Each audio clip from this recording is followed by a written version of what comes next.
Bonsoir à tous. Je m'appelle Patricia Lapointe. Je suis présentement basée à Kuala Lumpur en Malaisie. Et aujourd'hui, je vais vous parler des outils de gestion virtuelle dans ce contexte de crise. Alors, donnez-moi une seconde. Je vais partager mon écran pour partager ma présentation. Alors, donnez-moi quelques minutes. On va...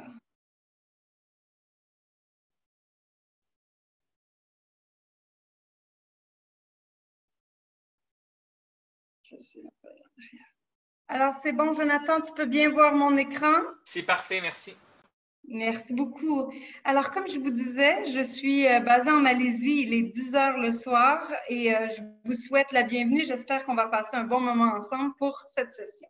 Alors, aujourd'hui, on parle de la trousse essentielle de gestion de projet et comment réussir nos projets en gestion de crise. Alors, quels sont les objectifs de notre webinaire aujourd'hui? C'est un peu une introduction rapide des concepts clés de la gestion de projet. On va y parler également des outils virtuels collaboratifs qu'on peut utiliser pour gérer nos projets, en tout dépendant dans quelle situation vous vous retrouvez dans votre pays ou la réglementation que votre gouvernement a décidé. Beaucoup d'entre nous se sont retrouvés à devoir travailler à partir de la maison. Alors, quels sont les outils qui peuvent nous être utiles pour faire une bonne gestion efficace de nos projets à distance? On va parler de 3 aspects très, très importants et fondamentaux à la gestion de projet, c'est-à-dire les personnes, les processus et la communication. Et on va donner des outils ou des petits trucs, comment faire une bonne gestion des équipes virtuelles. Alors, on commence avec la base. Hein. C'est toujours bon parce que, tout dépendant vos connaissances en gestion de projet, on a toujours des gens qui sont peut-être nouveaux avec le concept de gestion de projet et on a des experts. Alors, on va faire rapidement un survol de la terminologie et des concepts clés. Alors, tout d'abord, un projet, hein, un projet, c'est une entreprise temporaire dans le but de fournir un produit, un service ou un résultat unique. On dit souvent qu'un projet, c'est limité dans le temps et dans la durée. Un programme, par contre, hein, plusieurs d'entre vous, peut-être, vous travaillez déjà sur un programme, que ce soit financé par la Banque mondiale ou la Banque africaine de développement. Un programme est un ensemble de projets qui convergent vers un objectif commun.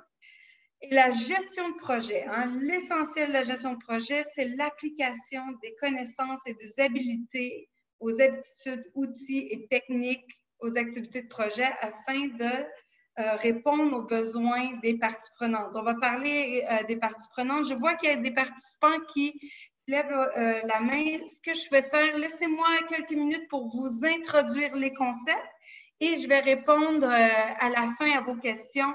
Et vous pourrez m'écrire dans le chat si vous avez des questions ou vous levez la main à ce moment-là pour pouvoir répondre aux questions que vous pouvez avoir.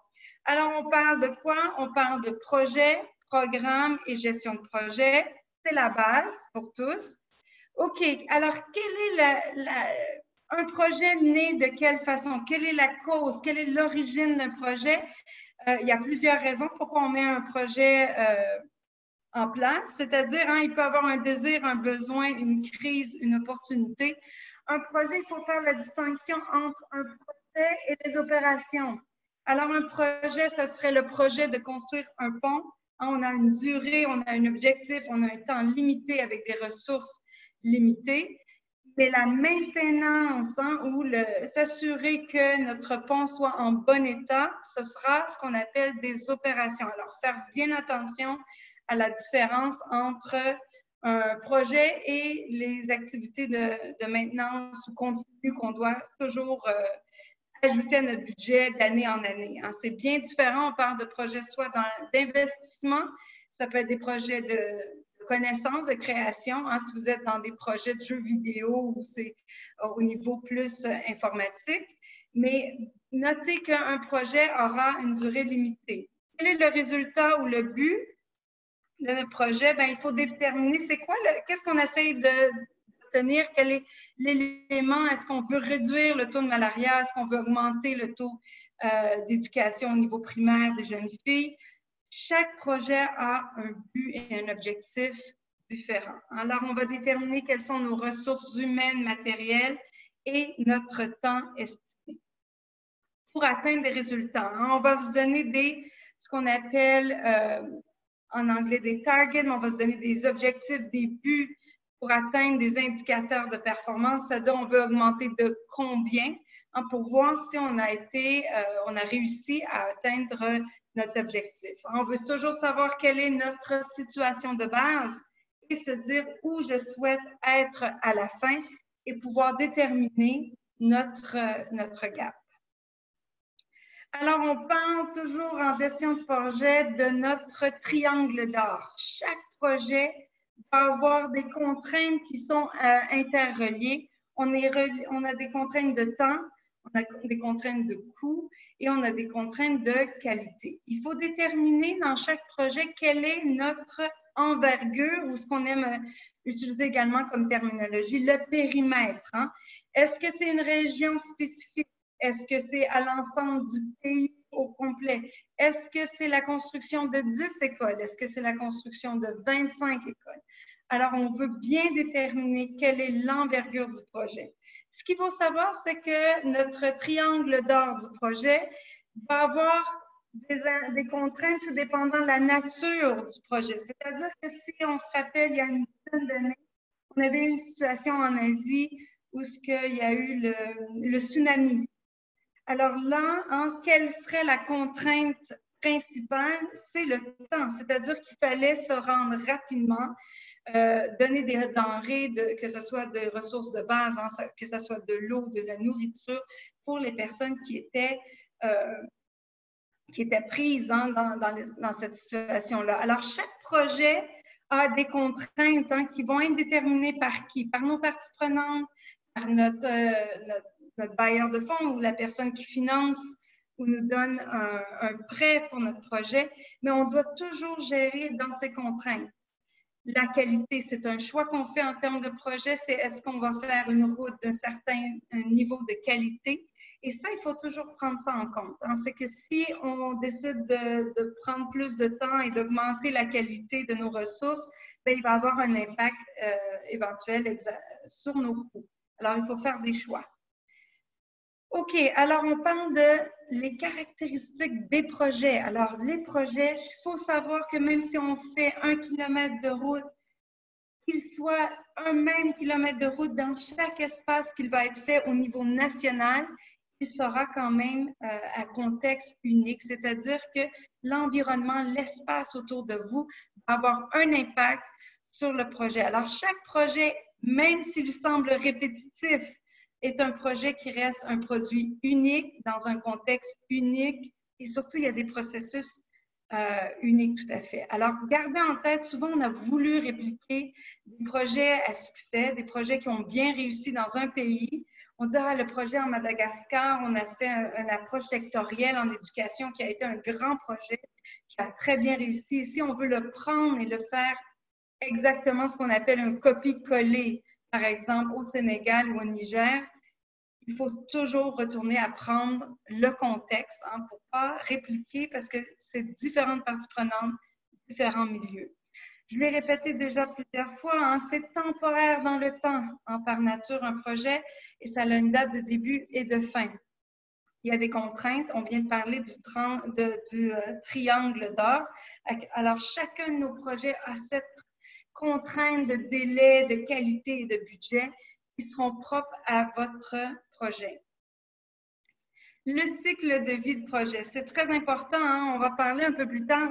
Là, je vous parle surtout d'un projet, ce qu'on dit projet traditionnel, selon le PMI, un projet de grande envergure, de grande échelle, qui demande d'avoir un plan de travail, on va avoir tous nos documents approuvés par la banque. Alors, un cycle de vie de projet, selon le PMI, on va voir, il y a 5 phases. Et le projet reste dynamique, c'est-à-dire que ce n'est pas un processus en escalier. On fait le démarrage et c'est fini. On fait la planification, c'est fini.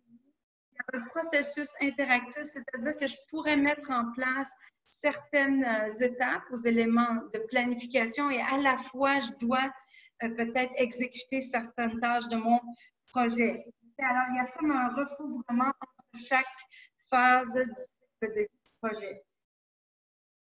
Implication des intervenants, il y en a plusieurs, ils ont tous des intérêts différents. C'est un des grands défis de la gestion de projet, c'est de connaître quelles sont les différentes parties prenantes et souvent on se retrouve en situation où on a sous-estimé une partie prenante, où on a évalué qu'elle était collaborative, elle était positive et finalement, elle pourrait avoir une implication négative ou même arrêter le projet. Alors, gardez en tête que chaque projet a plusieurs intervenants, plusieurs parties prenantes qui ont des intérêts bien différents un de l'autre, avec des cultures, avec des organisations différentes, et ça peut avoir un impact sur votre projet.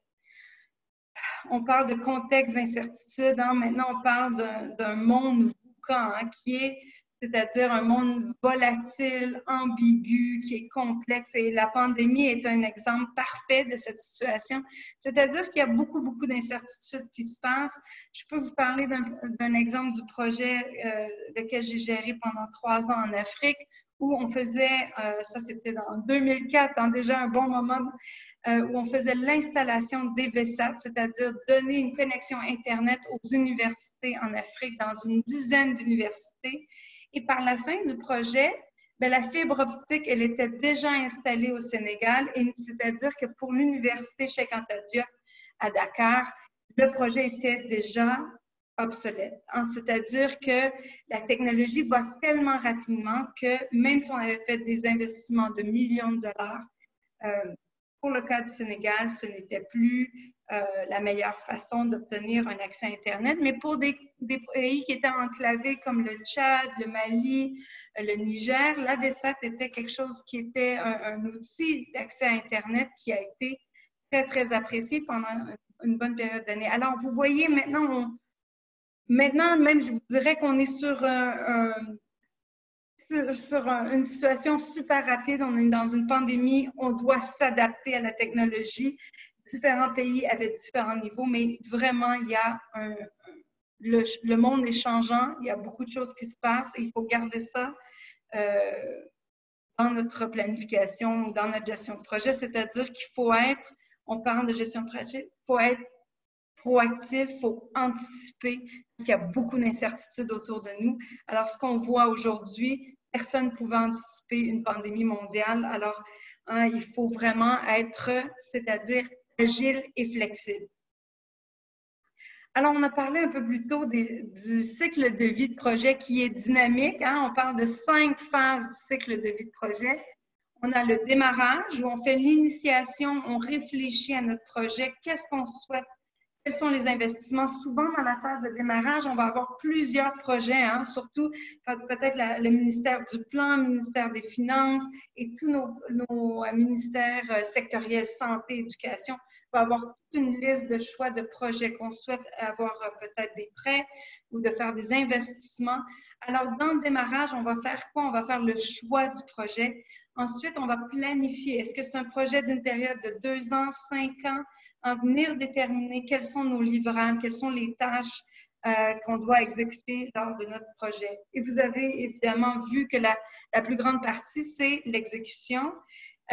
On voit que le suivi et le contrôle est tout au long du cycle de vie du projet. Et n'oubliez pas la clôture. Hein, c'est dans une bonne pratique de garder nos leçons apprises. Hein.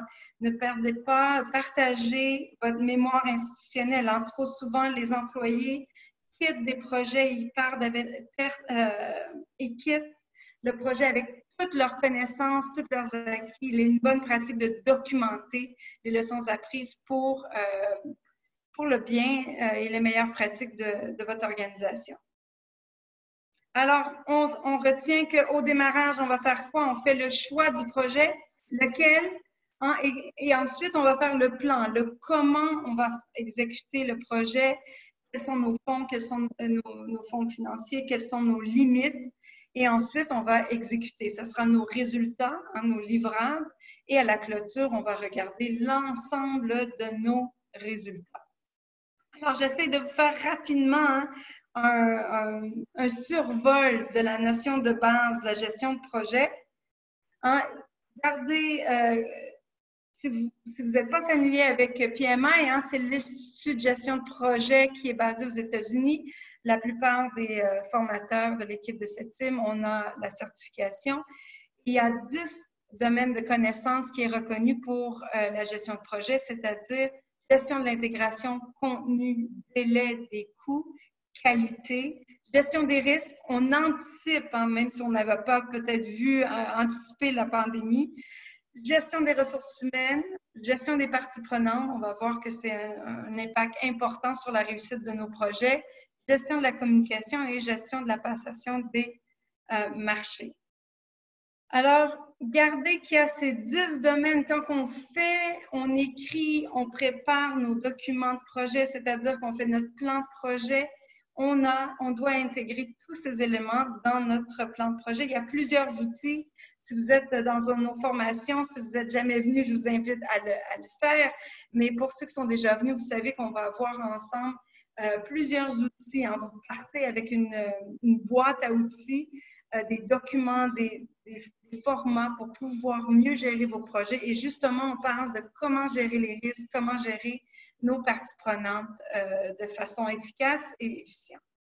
Alors, mon premier petit sondage, Jonathan, si tu peux m'aider, j'aimerais savoir dans quelle phase du cycle de vie de projet êtes-vous présentement? Et si vous n'êtes pas dans un projet, vous dites aucune de ces réponses, je ne fais pas partie d'un projet en ce moment. Alors, prenez quelques secondes pour nous dire dans quelle phase du cycle de vie de projet vous êtes en ce moment.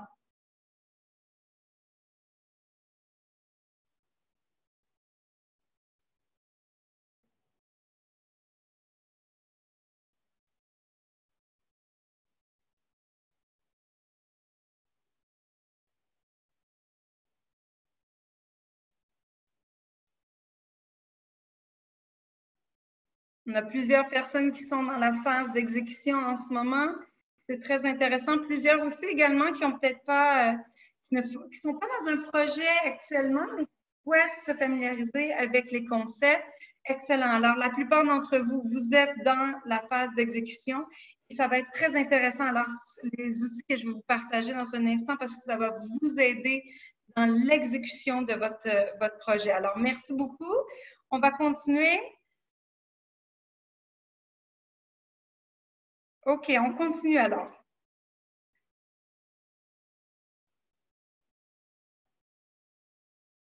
OK, alors quels sont les outils de gestion de projet? Il y a à chaque phase du cycle de vie de projet, on va retrouver différents outils qui peuvent nous aider. Est-ce que ça veut dire qu'on doit appliquer et mettre en œuvre tous les outils que vous avez dans votre boîte à outils, dans votre trousse? Pas nécessairement, mais vous devez savoir qu'il y a énormément d'outils, de bonnes pratiques qui sont et qui existent, hein, qu'on n'a pas besoin de réinventer la roue, mais qui peuvent vous aider à faire une gestion plus efficace de vos projets. Hein, par exemple, il y a quelques exemples ici. Hein, on parle de Pesto, soit des outils à l'initiation ou au démarrage de votre projet. On parle du cadre logique, cadre de résultats, gestion des risques, la charte des projets, les fiches d'indicateurs. Alors, généralement, quand on fait notre séminaire de 2 semaines, on va voir l'ensemble des outils. Et on va voir aussi des outils informatiques qui peuvent nous aider, par exemple, sur la structure de découpage de projet. Hein. Le PMI avait fait un sondage auprès de plus de 1000 gestionnaires de projets. Ils avaient demandé quel est l'outil qui facilite la gestion et plusieurs avaient choisi structure de découpage de projet, c'est-à-dire un des logiciels, si vous n'êtes pas familier, qui s'appelle WSchedule Pro, qui vous permet de découper en petites, ou décomposer votre projet en petits éléments pour être plus facile à réaliser. Il y a également MS Project pour Gantt chart. Ça, c'est les outils qu'on utilise traditionnellement, mais maintenant qu'on est dans une période de crise, je vais vous introduire aujourd'hui d'autres outils qui peuvent nous aider à travailler à distance quand on est dans une équipe de 5, 10, 15. Comment on fait pour faire notre suivi-évaluation? Comment on fait pour faire nos documents de planification si on est en début de projet, au démarrage? Alors, n'oubliez pas que la gestion de projet, c'est on aime l'utiliser en anglais de mindset. Hein? C'est une façon de penser, c'est une façon d'être. Hein? Il s'agit d'être proactif, anticiper les événements. Alors, on essaie d'évaluer qu'est-ce qui peut arriver. On fait de la gestion de conflits, une bonne communication, on négocie. Souvent, les équipes de gestion de projet sont des équipes multidisciplinaires, c'est-à-dire on va avoir un spécialiste de passation de marché, un spécialiste technique, on va avoir peut-être un spécialiste gestion des contrats. Alors, on est une équipe avec différentes expertises et on doit avoir une vision, une motivation pour de travailler ensemble. Alors, souvent, qu'est-ce qui nous relie? C'est notre document de travail, c'est notre plan de projet, c'est notre PAN. Hein? En anglais, on utilise le Project Appraisal Document, qui est aussi utilisé souvent. Hein? C'est notre projet d'évaluation, notre document de base qui nous dit tous nos livrables, ce qu'on doit atteindre au cours de notre projet ou de la durée. Mais il y a beaucoup d'outils qu'on va voir qui peuvent être utilisés même en ligne de façon gratuite pour vous aider à faciliter ce travail. Alors, gestion, on parle de la gestion de projet traditionnelle selon le PMI, mais comment on fait pour devenir des équipes virtuelles? Hein? Il y en a dans différents pays. Je peux vous partager rapidement que en Malaisie, par exemple, pendant plus de 3 mois, il était impossible d'aller travailler dans un bureau. Tout le monde devait travailler à partir de la maison, c'est-à-dire c'était un confinement complet du mois de mars jusqu'à à la fin juin. Seulement début juillet, il y a eu une réouverture. Il y avait l'armée dans les rues. Ils voulaient contrôler le nombre de cas. Ils voulaient s'assurer qu'il y avait les équipements pour pouvoir accueillir les cas de COVID. Alors, c'était extrêmement strict. On pouvait avoir on dit en anglais fine, mais on pouvait avoir on devait payer des amendes si on ne suivait pas les lois. Le nombre de cas en Malaisie du COVID est quand même très bas. On parle de 5, 15, 20. On est dans un début de deuxième vague. Mais tout dépendant de votre situation dans votre pays, peut-être vous pouvez encore travailler au niveau physique, mais si vous devez être restreint à travailler à la maison, voici quelques outils qui peuvent vous aider à bien gérer cette période inhabituelle. Alors, voici un ensemble d'outils. Je ne vais pas présenter tous, mais ça, c'est une bonne image. Hein? Je vous conseillerais appuyer print screen, hein? Faire une copie d'écran parce que c'est une bonne image à retenir. Il y a plusieurs outils dont vous êtes peut-être déjà familier. Hein? On utilise Dropbox ou Google Drive pour nos partages de documents. Communication, hein? Il y a Skype, Google Meet, mais un des grands gagnants de la pandémie reste quand même Zoom. Hein?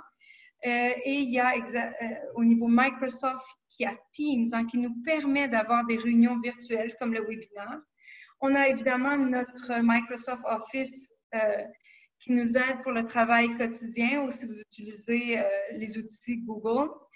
Intéressant, il y a la gestion du temps, ça veut dire si vous avez des processus que vous voulez mettre automatiques, il y a des logiciels qui vous permettent, par exemple, vous gérez des projets qui demandent beaucoup de réponses parce que le public se plaint. Vous pouvez utiliser Zapier ou TimeCamp qui peut vous aider à automatiser les processus.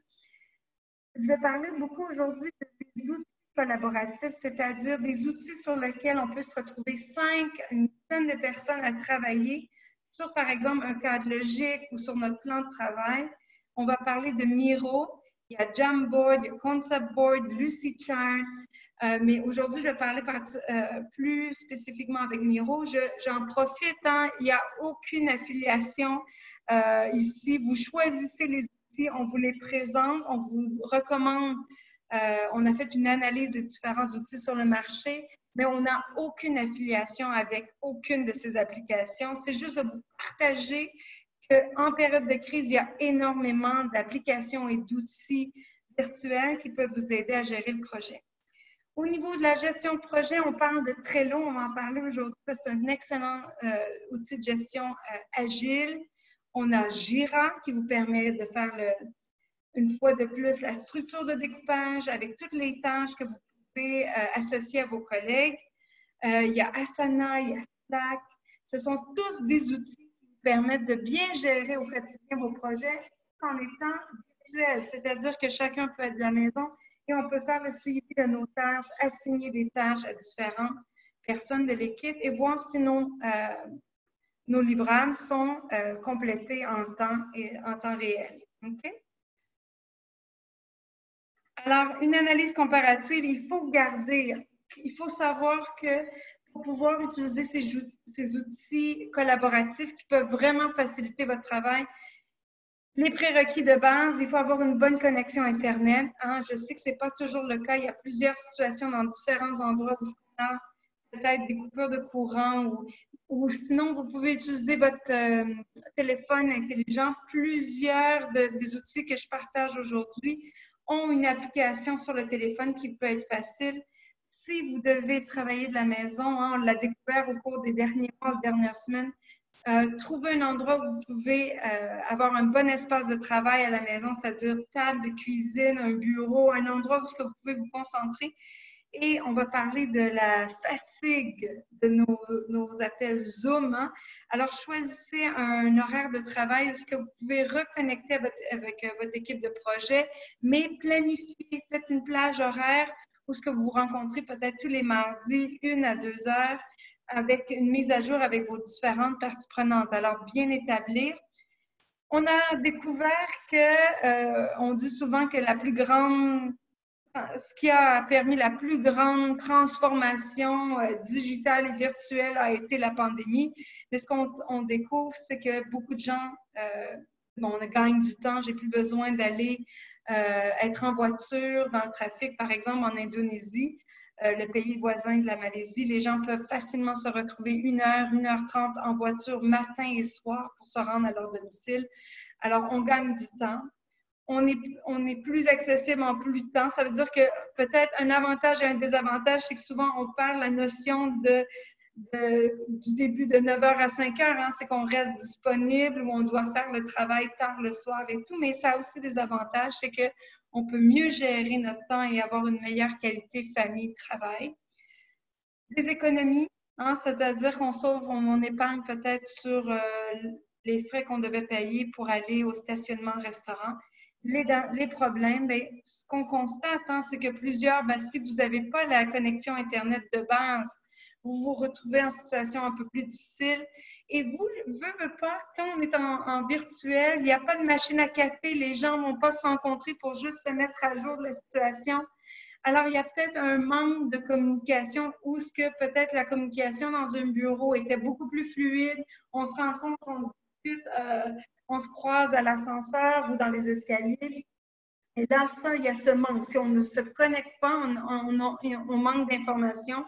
Alors, on a un gap de connaissances, dont l'importance de, si vous êtes un gestionnaire de projet, vous avez des équipes, de s'assurer d'une bonne communication fluide. Et les outils qu'on va voir en ce moment vont vous aider de le faire parce que va vous permettre d'avoir toute votre équipe qui s'y connecte à la fois. Alors,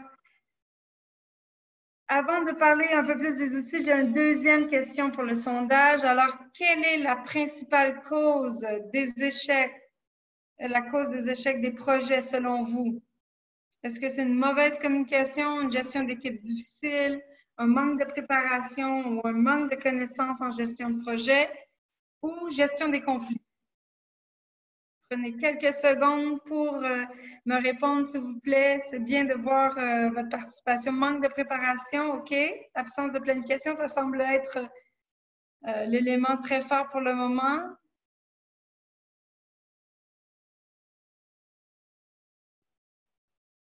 Merci de participer. C'est bien de voir qu'on a différentes réponses. Il reste que la question numéro 3 semble jusqu'à présent celle qui fait l'unanimité. Alors, c'est ça. Hein? La question manque de préparation et absence de planification. Oui, hein? La planification, puis on va parler maintenant de planification agile, parce que souvent, on a des grands plans pour les grands plans, les projets d'envergure qui sont sur 5 ans et qui sont un peu plus rigides. Maintenant, on parle avec la pandémie, avec la situation VUCA, hein, de volatilité. Il faut être beaucoup plus agile dans notre planification. On va en parler. Merci beaucoup d'avoir pris quelques minutes ou secondes pour avoir répondu. Alors, on y va. Alors, on voit les grandes causes d'échec des projets, c'est soit les personnes. Et quand je dis les personnes, je parle que ce soit au niveau interne, en gestion des équipes, on peut avoir des conflits, mais on peut aussi avoir des problèmes avec nos parties prenantes. On a sous-évalué leurs besoins, leurs intérêts.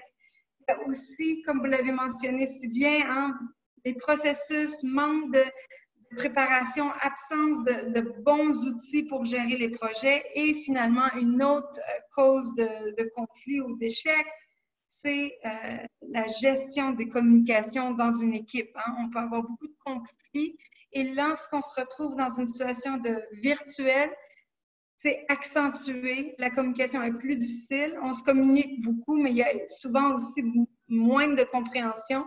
Vous allez voir que ça requiert énormément d'attention d'être sur des appels Zoom, on va en parler un peu plus tard, mais ça requiert qu'il nous manque la finité ou la finesse de voir le non-verbal qu'on aurait dans un travail d'équipe en présentiel. Alors, quels sont nos outils pour la phase de démarrage? On en a parlé, mais ça, c'est des bons outils. Encore une fois, hein, je vous conseille, prenez Print Screen. On vous partage les bons outils, hein, que ce soit SWOT, hein, notre analyse SWOT qui est vraiment un outil de base, mais qui est toujours pertinent jusqu'à présent. On peut faire un SWOT au niveau personnel, on peut le faire au niveau de notre équipe, on peut le faire au niveau de notre organisation. Hein. Quelles sont nos forces, faiblesses, opportunités et menaces au niveau interne et externe. PESTEL est toujours un bon outil en démarrage. Quelle est la situation dans laquelle on démarre notre projet? Mais n'oubliez pas, le SWOT, PESTEL sont des outils qu'on ne fait pas seulement au démarrage, mais qui doivent être faits tout au long aussi de vie de votre projet. C'est-à-dire qu'on peut le refaire à la planification et pendant votre exécution, parce qu'on peut se retrouver à exécuter un projet pendant une période de 2 à 3 ans. Et les outils ou la situation environnementale autour de vous peut changer. Alors, PESTEL, qui veut dire politique, environnementale, sociologique, et, technologique, économique et légale, sont les éléments hors de la contrôle de votre projet qui sont à l'extérieur de vous, qui peuvent avoir un impact. Par exemple, la pandémie. Quand je vous parlais, l'exemple de l'installation VSAT, l'amélioration de la connectivité au Sénégal a fait que le projet était absolu, mais c'était en fait au niveau positif pour l'ensemble de la population ou pour les étudiants de l'université. Quelles sont la situation économique? Est-ce qu'on tombe dans une récession? Est-ce qu'on se retrouve dans une crise économique avec ce qui se passe au niveau de la pandémie? Et quels sont les aspects légaux? Évidemment, tout cet aspect PESTEL dépend également de votre projet, hein, quel type de projet vous êtes, mais vous devez étudier la situation autour de vous. Vous devez le faire à plusieurs reprises au cours de votre projet. J'ai toujours aimé l'arbre à problèmes et solutions. Hein, les grandes compagnies de consultants, on parle PwC, Deloitte, hein, appelle ça également. Ils vont venir dans votre organisation ou dans votre agence gouvernementale.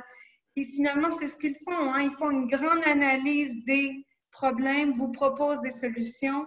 Alors, hein, on rappelle que l'arbre à problème, c'est une reformulation. On identifie toutes les causes, hein, c'est-à-dire au niveau central, c'est le problème central. On va aller définir les causes. Et au niveau de l'arbre à solution, c'est qu'est-ce que je souhaite. On reformule de façon positive et on va se déterminer qu'est-ce que je souhaite atteindre. Hein. Deux outils, je vous dis, hein, dans un webinaire comme celui-ci, on a très peu de temps de vous expliquer tous les outils, mais vous pouvez facilement aller chercher un peu plus en ligne des outils très intéressants à utiliser, surtout en phase de démarrage. OK. Dans la planification de projet, il y a tout un ensemble d'outils nécessaires. Hein. On va parler de l'analyse des parties prenantes, on va parler de la gestion des risques, on va faire notre structure de découpage, on va utiliser notre méthode de la Banque mondiale, faire référence au cadre des résultats. Vous êtes peut-être plus familier avec la terminologie cadre logique. On va vraiment faire notre planification en MS Project et savoir notre chemin critique. Et là, on se dit, OK, avant, j'avais des documents Excel, j'avais des documents Word que je devais utiliser, que je partageais avec l'ensemble de mon équipe. un des premiers outils collaboratifs que je souhaite vous partager aujourd'hui, c'est le tableau Miro. Super logiciel qui est gratuit. Encore une fois, je le répète, nous n'avons aucune affiliation avec ce logiciel. Il y en a plusieurs autres qui existent, mais il y a Jamboard, etc. Miro, ce que j'aime beaucoup, c'est que c'est un outil qui vous donne des templates, des modèles de base pour pouvoir venir faire. Vous pouvez également insérer votre cadre logique et venir créer la cadre logique avec faire toute la planification de votre projet. Ce qui est intéressant, c'est que la version gratuite vous permet d'avoir 3 tableaux qui peuvent être partagés à l'ensemble de 3 ou 4 ou plusieurs, même jusqu'à 10 membres de votre équipe.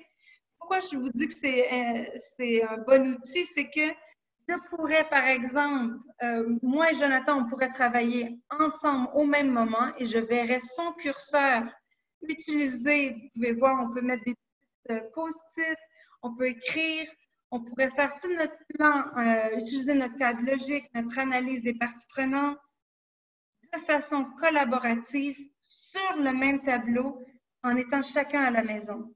On peut faire notre plan de projet en utilisant Miro ou les autres logiciels, tout en travaillant et voyant le travail des autres. Je pourrais voir, par exemple, que Jonathan a ajouté telle information. On pourrait, c'est-à-dire de façon, faire un appel Zoom tout en travaillant ensemble sur le logiciel et on peut sauvegarder en image. Ce sont des bons outils. Miro, par exemple, ça peut vous aider à faire votre cadre logique, gestion des parties prenantes, vous voulez faire un mind map, vous voulez faire votre arbre à problème, arbre à solution. Vous pouvez schématiser et sauvegarder les images que vous pouvez mettre dans des présentations quand vous voulez faire des mises à jour. Ça, c'est un exemple de notre cadre logique où on pourrait être une équipe qui travaille sur et venir insérer les différents éléments, que ce soit nos indicateurs, que ce soit nos extrants, et venir déterminer les outils. Vous allez voir, je vous le fais un survol rapide. C'est des outils qui sont très performants. En Asie, c'est des outils qui sont beaucoup utilisés maintenant parce qu'avec la pandémie, ça nous force de travailler. Et au lieu de s'envoyer un document sur Dropbox où je n'ai pas nécessairement la bonne version, où il y a sur Google Drive, et là, on sauvegarde, on peut travailler ensemble sur le même outil de planification pour notre projet. Et ça, c'est un avantage très apprécié par plusieurs équipes de projet. Voici un exemple de mind map. Vous pouvez faire tous vos remue-ménages ou brainstorming, de venir tout déterminer vos éléments pour différents aspects, gérer votre équipe ou gérer d'autres éléments. Un autre aussi très intéressant, on parle de la gestion dite traditionnelle et on voit que depuis plusieurs années, on entend souvent la terminologie gestion de projet agile, qui a été surtout utilisée pour les logiciels au niveau informatique, mais on voit de plus en plus que les projets de développement commencent à adapter certains éléments, peut-être pas tous, c'est qu'on voit une version hybride de gestion de projet. C'est-à-dire, au lieu de juste avoir un Gantt chart, qui est toujours utile, mais qui peut s'avérer très complexe, on simplifie le processus en utilisant peut-être un outil comme Trello, qui peut nous aider à catégoriser en utilisant un board qu'on appelle un tableau Kanban, qui nous dit, OK, j'ai ma planification pour le prochain mois ou les 3 prochains mois, mon projet est peut-être de 2 ans. Je prends les 3 prochains mois et je vais venir les placer en ce qu'on appelle sprint. Je vais déterminer quelles sont les tâches que je dois faire pour les 2 prochaines semaines. Un sprint, c'est une période de 2 semaines. C'est d'encourager les gens à ne pas se concentrer, à démarrer une tâche, mais à les terminer. Je vous montre un peu l'outil Trello. Ce qui est très intéressant avec Trello, c'est que ça classifie vos tâches en 3 types de tâches. Ça veut dire les tâches à faire, en cours et terminées. Et vous pouvez avoir chacun les membres de votre équipe. Alors, vous allez commencer avec toutes vos tâches à faire pour les 2 prochaines semaines. Encore une fois, il y a une version gratuite qui est en version soit sur le site Internet ou même sur vos téléphones intelligents, vous pouvez avoir une application. Vous faites la liste des tâches à réaliser pour les 2 prochaines semaines, pas pour les 2 prochaines années. Hein, on parle d'être un peu plus rapide, d'essayer de terminer des tâches qui ont beaucoup de valeur et qui vous forcent votre équipe à réagir. Alors, avec Trello, on va déterminer nos tâches à faire et on veut encourager les membres de notre équipe à les déplacer vers la section en cours et jusqu'à aller à terminer. Hein. Ici, vous voyez la capture d'écran qui est done. Hein. Ça veut dire terminé. Alors, pourquoi on veut utiliser un modèle Kanban? Hein?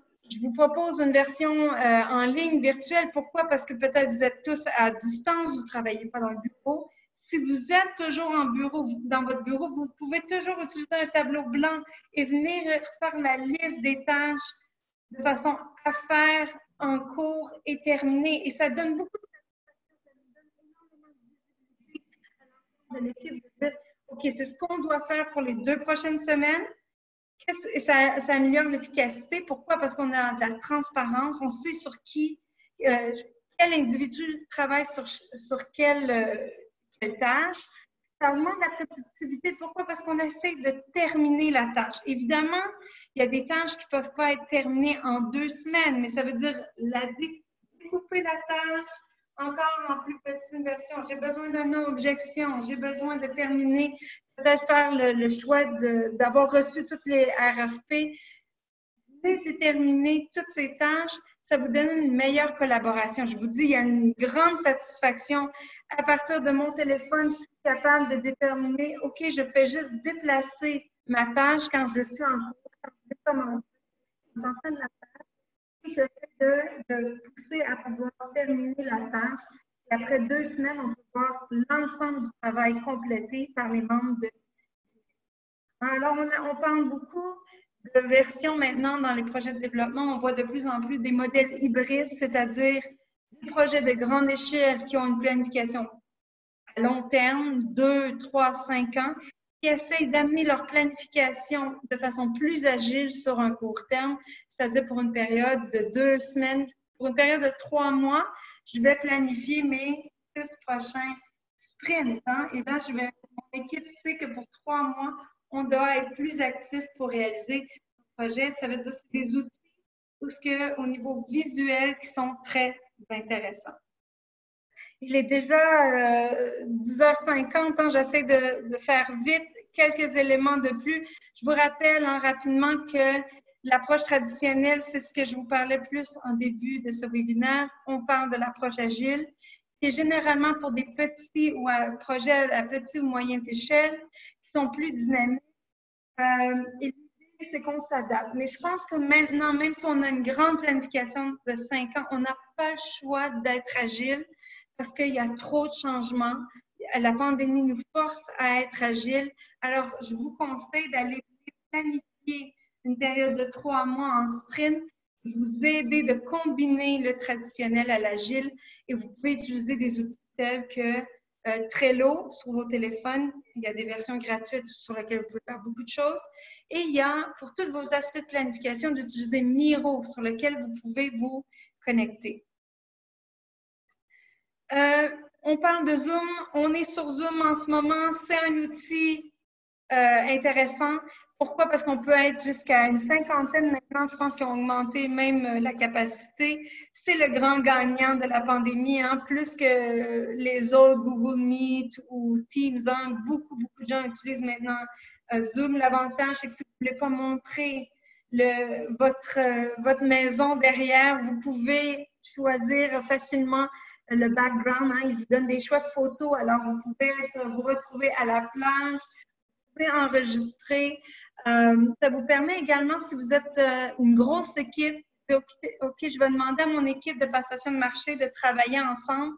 Vous pouvez, ce qu'on appelle, utiliser des salles de travail, puisque votre équipe peut travailler en même temps dans des sous-groupes et revenir dans la salle principale tout en étant dans un seul Zoom. Un des désavantages, c'est que la version gratuite est seulement 40 minutes et on réalise rapidement que 40 minutes, ça peut aller très vite. L'avantage du 40 minutes gratuit, c'est que ça peut nous forcer à être très, très efficace et à gérer nos projets nos réunions en moins de 40 minutes. Et on a vu qu'au cours des dernières semaines, Zoom a eu quelques problèmes. Par exemple, à Singapour, le gouvernement avait décidé au début de la pandémie d'arrêter d'utiliser Zoom parce que les gens, il y avait des hackers qui venaient ça veut dire que vous êtes dans votre réunion, il y a plusieurs gens, hein, parce qu'il y a même des gens qui gèrent pas juste des webinaires, mais il y a des grandes conférences et on pouvait avoir des hackers. Maintenant, la bonne pratique, hein, je vous conseille par exemple d'utiliser des mots de passe qui sont partagés seulement aux membres de votre équipe pour pas que Zoom soit, qu'il y ait de hacker qui vient interpeller votre appel. Et je termine. Ça fait déjà 1 heure qu'on est sur un Zoom. On parle de la fatigue sur Zoom, surtout si vous faites des réunions très longues. On parle que le défi avec un appel ou une présentation sur Zoom, c'est qu'il nous manque quand même le non-verbal ou si les gens mettent leur caméra, bon, on ne sait pas s'ils sont déconnectés, ils ont décroché, ils ont commencé à regarder d'autres sites, ils sont sur leur téléphone.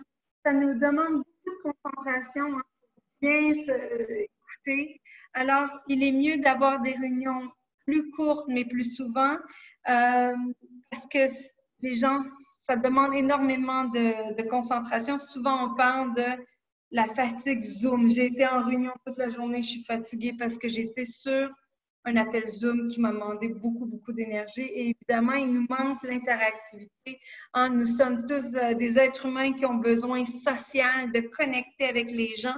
Alors, c'est vrai qu'avec Zoom, on commence habituellement notre première 5 ou 10 minutes finalement à se dire comment tu vas, comment va la famille. Finalement, ça prend 30 minutes. Votre réunion était supposée d'être 1 heure. Il y a 30 minutes sur comment vous allez. Mais on est des êtres humains, on a besoin de cette connectivité. Alors, utilisez des pauses et planifiez vos appels Zoom pour être le plus efficace possible. Alors, déjà 10h55, voilà, la période des questions. Je sais qu'il y a eu plusieurs mains levées. Peut-être regarder ensemble certaines des questions qui ont survenu pendant le webinaire. Oui, merci beaucoup Patricia. C'est toujours un plaisir de t'écouter et de suivre tes formations. Le sujet d'aujourd'hui est très pertinent et vraiment utile, surtout dans le contexte où on est très orienté vers le télétravail et donc le foisonnement d'outils qui existent. Tu as bien résumé ça pour qu'on puisse s'y retrouver parce que c'est vrai que l'offre est abondante, puis à un moment donné, on ne sait pas quel outil nous sert à quel moment, etc. Et plusieurs de nos participants, il y en a quelques-uns qui ont posé des questions. Je pense que tu as répondu en partie parce qu'on a M. Souleymane Gilbert Séné qui dit c'est la problématique des applications payantes, lesquelles gratuites recommandées selon le besoin spécifique pour une réunion, pour un travail ou un document. Et il mentionne aussi qu'il utilise Zoom gratuit qui est coupé toutes les 48 minutes. C'est normal parce qu'il y a la version payante. D'ailleurs, CETIM, pour pouvoir vous offrir ce webinaire au-delà de 40 minutes, on a un abonnement. Et bien sûr, l'abonnement aussi, il y a un coût. En termes de durée, en termes de nombre d'audiences, parce que Zoom, on peut maintenant avoir des abonnements pour avoir 500 personnes en même temps qui écoutent. Mais c'est sûr que ça a des coûts. Alors, je te laisse si tu as des choses à ajouter par rapport à cette partie. Peut-être, Larbi, ce qu'on peut proposer, hein, souvent, ce qu'on voit, c'est que ce n'est pas tous les membres de l'équipe qui ont besoin de payer pour un compte Zoom. Hein. Ça pourrait être que l'équipe de projet a un compte qu'on appelle qui est host, hein, qui reçoit, et on peut partager aux différentes parties membres de notre équipe d'être le host. Ça veut dire que il y a une personne peut-être qui a le compte ou quelques personnes qui ont le mot de passe, mais que ça devient votre compte pour l'équipe de projet, pour gérer le projet. C'est vrai qu'après 40 minutes, quand on veut communiquer, quand on commence seulement à être dans le feu de l'action, on veut partager et là, c'est coupé, on doit recommencer. Peut-être si votre budget, votre projet peut permettre de payer au moins une licence pour l'ensemble de l'équipe et là, c'est cette licence que vous utilisez faire vos réunions qui durent une plus longue durée. Ça veut dire qu'on n'a pas besoin d'acheter 10, 15 licences, mais peut-être une, dépendant, ou deux, tout dépendant de l'ampleur de votre équipe. Hein? Exactement. Je continue sur ce que tu dis, Patricia. C'est nous, à CETIM, c'est ça, on a un compte. Puis quand quelqu'un veut organiser une réunion, ben, il utilise le compte de CETIM pour qu'il n'y ait pas ces coupures ou au lieu d'utiliser son compte personnel Zoom, il passe par le compte de l'entreprise. Maintenant, c'est juste qu'il faut gérer les conflits d'horaire parce que si moi, je veux organiser une réunion à 10 heures, mon collègue aussi à 10 heures, ben, à ce moment-là, il faut qu'on s'organise pour ne pas empiéter. Donc, c'est ça, il y a une coordination à faire, mais c'est exactement ça qu'il faut faire. On a une autre question sur l'envergure du projet. Doit-on obligatoirement suivre toutes les étapes de gestion de projet du début à la fin, quelle que soit l'envergure du projet? Est-ce que le cycle, on doit l'appliquer, peu importe l'envergure du projet? Bien, on se retrouve, hein, c'est une très bonne question, hein, parce qu'on a des petits projets, on a des grands projets. Et quand on dit grand projet, ce n'est pas nécessairement dans la durée, hein, ça peut être dans les livrables, dans ce qu'on doit créer. La bonne pratique, c'est que ça reste que de façon un peu logique, on va démarrer, on va le planifier, on va les exécuter. Alors, l'ensemble des projets, généralement, vont avoir cette phase, ces 5 phases. Mais quand on parle d'agile, c'est qu'agile, on se concentre sur, on invite le changement. On n'est pas réticent au changement. On l'invite. Ça veut dire que ce processus de planification se fait, mais beaucoup plus rapidement. C'est pour ça que je vous parlais tantôt qu'on pouvait faire des sprints. Au lieu de planifier pour l'année au complet, on planifie pour 1 ou 3 mois. Mais d'une façon ou d'une autre, on n'échappe pas aux phases, mais c'est la façon de se concentrer. C'est pour ça que quand on parle d'agile, on parle de dire, ben pourquoi, quelles sont les tâches qui vont avoir de la valeur ou qui vont vraiment me permettre, et quand je dis la valeur, hein, ce n'est pas des valeurs monétaires, hein, l'ARBI, c'est vraiment des valeurs en termes de la valeur ajoutée pour votre projet. Qu'est-ce qui va vraiment, quelles sont les tâches critiques qui permettent d'avancer? Ben, c'est elles que vous allez vouloir mettre de l'avant. Alors, ça reste qu'on doit utiliser les phases du cycle de projet. Est-ce que ça doit être linéaire? Pas nécessairement. Hein? On peut se retrouver qu'on planifie pendant que j'exécute en même temps. Alors, j'espère que ça aide un peu. Ma réponse, c'est qu'on peut se retrouver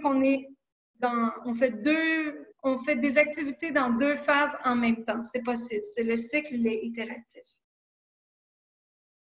Merci, Patricia. On a Monsieur Bigarim Danjiglé qui, lui, a une question corollaire. Est-ce que les outils de planification dépendent de l'envergure du projet? Non, pas du tout. En fait, on pourrait avoir… moi, je dis toujours, hein, quand que les gens viennent au séminaire de façon physique, et j'ai tellement hâte, j'espère pouvoir vous accueillir en Malaisie, hein, mais que ce soit un projet de la Banque mondiale ou que ce soit un projet personnel, vous voulez partir votre propre compagnie, vous voulez avoir un centre, créer une ONG, vous voulez faire une rénovation dans votre maison, tous les outils sont utiles pour tout type de projet. Que ce soit petit, personnel ou de grande envergure, ces outils sont des bonnes pratiques qui ont été utilisées depuis plusieurs années. C'est des outils qui vous permettent de vraiment réfléchir un peu. Moi, je dis c'est réfléchir avant agir. Hein? On se dit, on visualise le projet, on l'imagine une fois, ensuite on l'écrit, on le définit, on dit qu'est-ce qu'on doit faire et ensuite on le réalise. Alors, tout type de projet peut bénéficier de ces outils, hein? Que ce soit votre maison ou votre travail. Oui, Monsieur Didier Moubinzi nous pose la question pour la gestion des équipes. Quel est l'outil collaboratif que vous pouvez conseiller? Est-ce que c'est au niveau de la communication entre les équipes ou juste… Bon, moi j'ai beaucoup parlé aujourd'hui de Miro. Pourquoi? Parce que Miro nous permet de faire un travail collaboratif en même temps. C'est-à-dire que je pourrais être avec Jonathan, je pourrais être avec l'ARBI, on travaillerait ensemble sur un produit, sur un document de planification et on n'a pas besoin de s'échanger. ça devient notre tableau blanc, mais finalement, ce n'est pas un tableau blanc qui s'efface, c'est un tableau qu'on peut utiliser comme notre planification. Alors, Miro, Jamboard, il y en a plein, hein, je vous dis, je les recommande. Pour les outils de communication, je pense qu'il faut se donner des règles dans l'équipe de projet.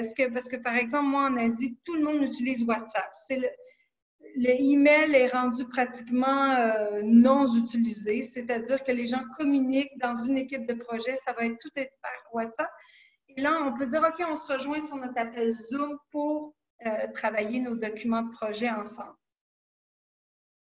J'espère que j'ai répondu à la question. Oui, certainement, certainement. Donc, on a ici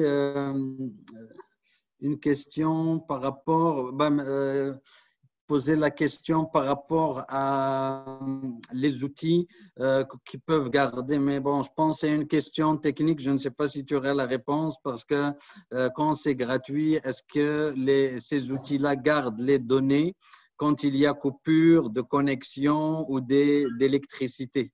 Oui, Larbi, c'est la bonne nouvelle parce que c'est en ligne. Alors, par exemple, comme Miro, par exemple, oui, vous avez le droit à 3 tableaux. Hein, je dis pas, mais c'est 3 tableaux gratuits.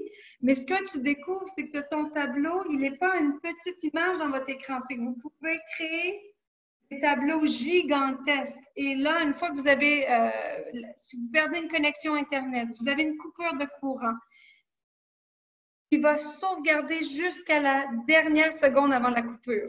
Alors, généralement, vous pouvez facilement récupérer. Ça arrive que vous allez peut-être perdre les dernières secondes juste avant la coupure, mais c'est l'avantage d'être sur le web, c'est que ça se fait et ça s'auto-sauvegarde pendant que vous travaillez. Hein? Alors, c'est fait et l'image, évidemment, ces tableaux de planification que vous faites, vous pouvez vous sauvegarder des images, vous pouvez les intégrer à des planifications, des PowerPoint. Vous voulez faire un rapport présenté à votre supérieur hiérarchique. Voici notre planification. C'est que c'est des outils visuels tellement intéressants qui font en sorte que vos rapports peuvent devenir très intéressants à regarder à lire parce que je peux voir l'évolution visuelle de notre projet. J'imagine que, bien sûr, il faut avoir un abonnement, même si c'est gratuit, pour que les données soient gardées. Ce n'est pas juste en termes d'utilisation de démonstrateurs. Pour que vos données soient enregistrées, il faut quand même créer un compte au départ. Tout à fait. Tout à fait, Larbi. Il faut créer un compte de base, hein, que ce soit avec votre Yahoo, Gmail.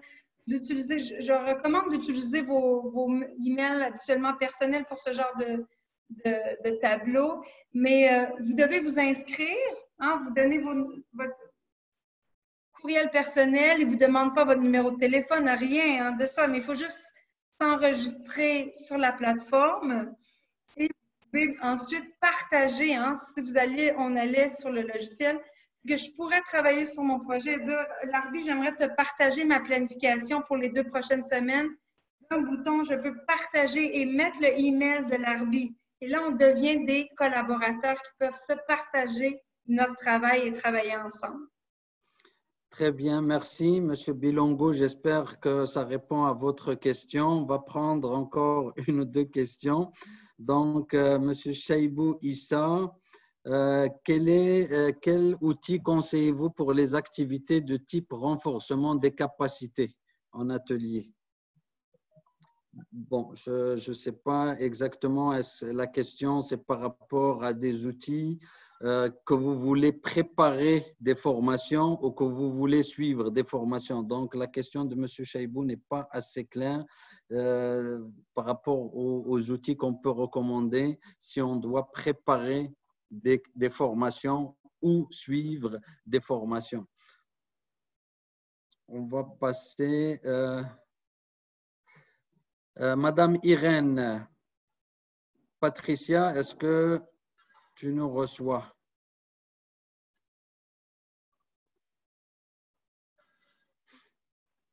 Patricia, on t'a perdu. Tu es revenue. D'accord. Donc, on a Madame Irène qui pose la question pour le suivi des activités de passation de marché.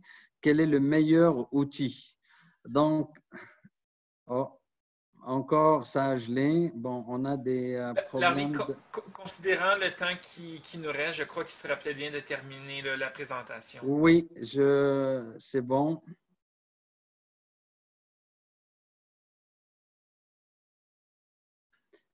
Bon, Patricia, je pense qu'on t'a perdu.